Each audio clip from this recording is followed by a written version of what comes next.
Let's go. Let's go, baby. What's up, guys? In this video, I want to share with you guys how I took my credit score from a 0, having no credit history, to a 700 plus in under a year. Before I do that, I want to remind you guys of the 6 factors that determine your credit. We will be going through these factors from lowest impact to highest impact, with the first one being hard inquiries or hard pulls.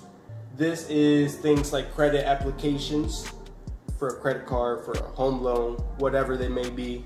Typically stays on your credit for 3 hours later, for 75 years later, for up to 2 years. The good thing is that it's a temporary hit to your credit score. Mind you, do plan ahead 9 to 12 months if you're looking to get into buying a house and you need a mortgage or a big loan.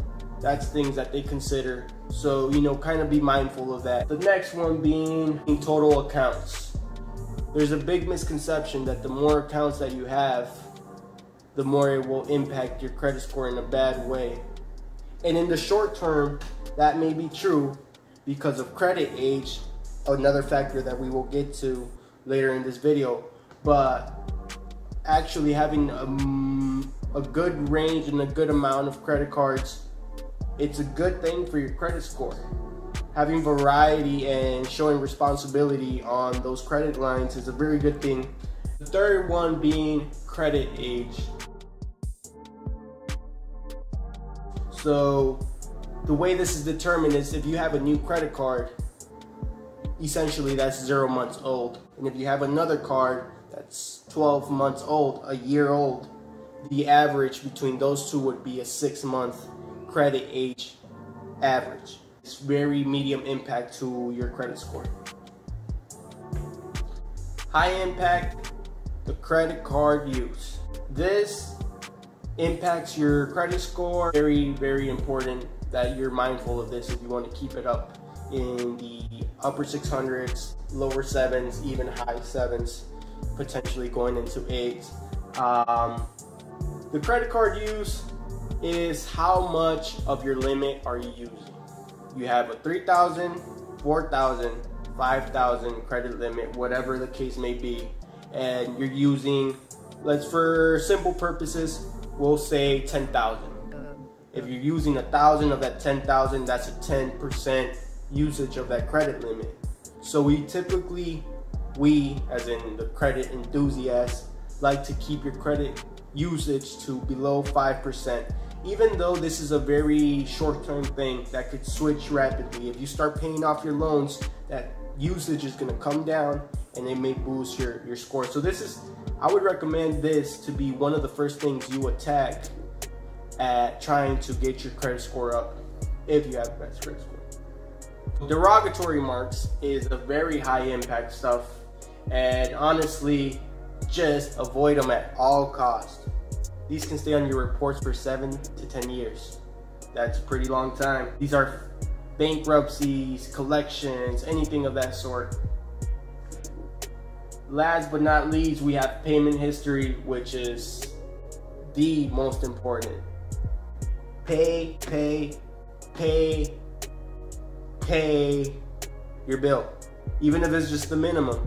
So essentially, if you think about it, I'm sure there's a reason why payment history is the highest impact factor. This is just my theory. So credit, your reputation as a borrower, right? So if your payment history is below 100%, what is that letting people know? That you're not a safe borrower because you're not giving payments. Even if it's just the minimum. Obviously, the best way to approach is to pay off your cards in full every single month so that you don't have to pay interest. That's the correct way to use a credit card. Don't go out there and max your credit cards. Don't go out there and spend unnecessary money to get the rewards. Make sure that you're using your credit cards wisely. Make sure that you're using them on things that you would have paid for cash anyways. So these 6 factors are very important. Now I want to take you guys through the timeline of how it got to a 700. Let's begin with my first credit card. This was my credit builder.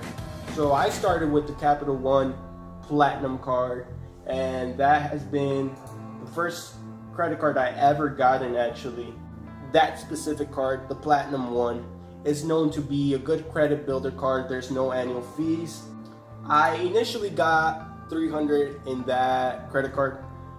After 6 months of giving on-time payments, they raised my credit limit to $500.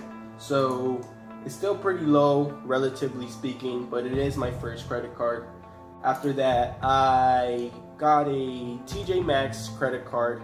Honestly, I don't know why I got this credit card. There isn't any perks aside from in-store credit after certain spending amounts.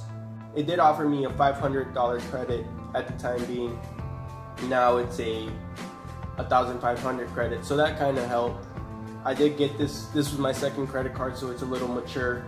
The third one would be my American Express Blue Cash Everyday Rewards card. And once I was in the high 600s, I decided to apply for that card, which I ended up getting. That was a credit card churn as well. I had planned it. It was a promotion of spend $1,000 in the first 3 months and get $200 back. So I did that, and I got my $200 back. Now recently, I got a Amazon Prime card. Offers 5% with Prime. If you have a Prime membership, it offers 5% cash back at Amazon. That one offers a credit limit of $1,200. So in total, I have roughly $13,000 in total credit limit, and I try to keep my balances below 5%. I think I also have to give credit to the fact that I updated my information on these credit accounts. I updated my income, I should say, in these credit accounts. That opened the doors to me getting credit limit increases in some of these cards. And I think so far for a 19-year-old, we're doing pretty good. I know this could go much higher, allowing my cards to mature, which will impact the credit age and overall look better on my credit report. But yeah, guys, hit the like button below. I know this is my first video, bear with me. So I will be talking about personal finance, credit building, my overall experience with saving and investing. So if you guys are interested in that, it would mean the world if you guys subscribe, click the bell icon next to the subscribe button, and drop a like, a comment. It greatly would help the video. Thank you guys. I hope you guys enjoyed the video, and